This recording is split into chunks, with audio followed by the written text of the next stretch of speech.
right, we're going to do some back prep today. So you got to figure out one of two things. Your range of motion for extension or flexion. So if flexion, if I can do this very easily and fold myself down, then I would have a lot of range of motion in flexion. Okay? If I can do this and really arch my spine, then I have a lot of range of motion in extension. Okay? So what I try to do on this first exercise, the curl up, is extension is easier, so I'm going to work a little bit more on flexion.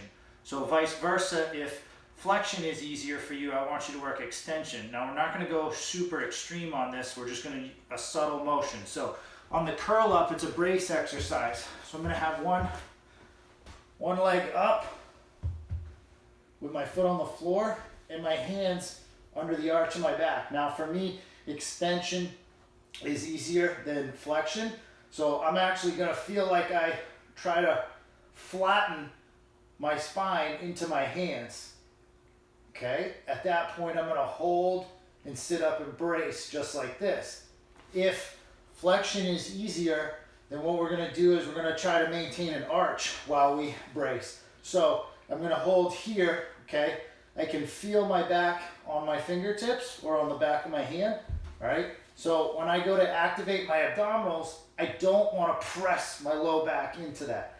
I actually want to be able to maintain the arch, okay, keeping that extension, and then be able to squeeze and activate my trunk and hold. Okay, so we're going to do the first exercise, just 2 minutes, but you're going to break that into a 5-second hold, then relax, 5-second hold, then relax. So you can do 1 minute with one knee up, and then 1 minute with the other knee up. All right. The next one is a dead bug. So we're going to do 2 minutes alternating. If you need rest, take some rest as needed. What I want in the dead bug is going to be the same position for my spine.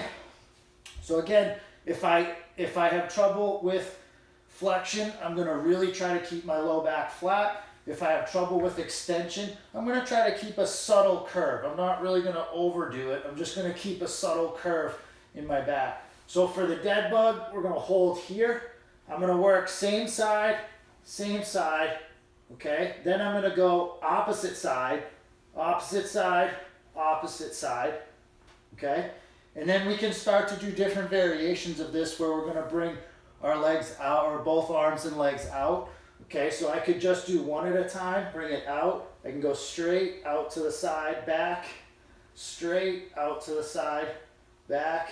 Same thing with my arms, straight out to the side, back, straight out to the side, and back. Okay? So 2 minutes working your dead bugs. Take a break as you need, but we're trying to get that trunk warmed up. All right.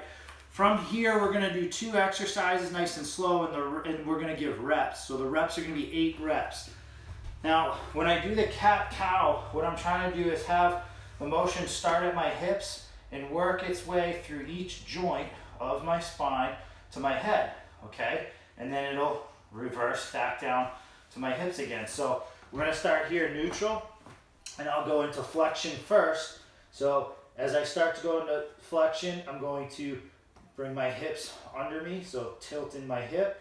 Now I'm gonna feel like I really round my low back, round my low back, round my mid back, and then drop my head. Now I'll do the reverse. I'm going to start to tilt my hip. So I tilt my hips, arch my low back, arch my thoracic, and then into my cervical.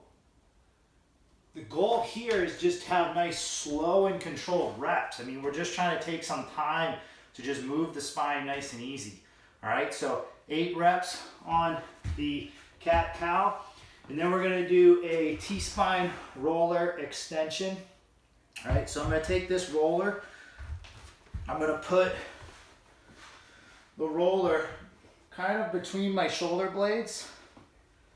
And then I'm going to support my head and bring my elbows in. At this point, my goal is to move my spine at the roller. Okay, so I'm not trying to arch my back, okay, or mobilize my pelvis. I'm trying to just move from this one point at the roller. So I'll go up, Continue to extend and back down. Range of motion will build, but we want to get quality of motion. Okay?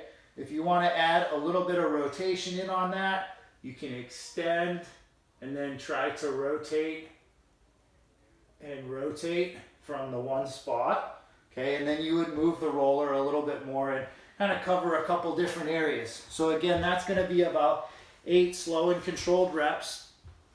And then we're going to go into a sideline position where we're going to work extension and rotation. So I'm going to go here, supporting onto the roller. And now what I want to do is feel that I round and collapse my thoracic. And then I'm going to start to bring my hand up. Doesn't have to stay on the floor, but up, over, and I'm going to start to feel like I really turn and extend through my thoracic. And then I'm going to come back, again, feeling like I really round and control my thoracic, and then back up. So one more time, I'm going to control, feel like I start to extend, rotate, extend, rotate, extend, rotate, extend, and back through. Okay, that'll be 8 reps on each side. If you don't have a foam roller, you can use any type of object up. I would put the knee up. You can do it on a soccer ball, basketball, or something. And that's our back prep. All right, guys, good luck.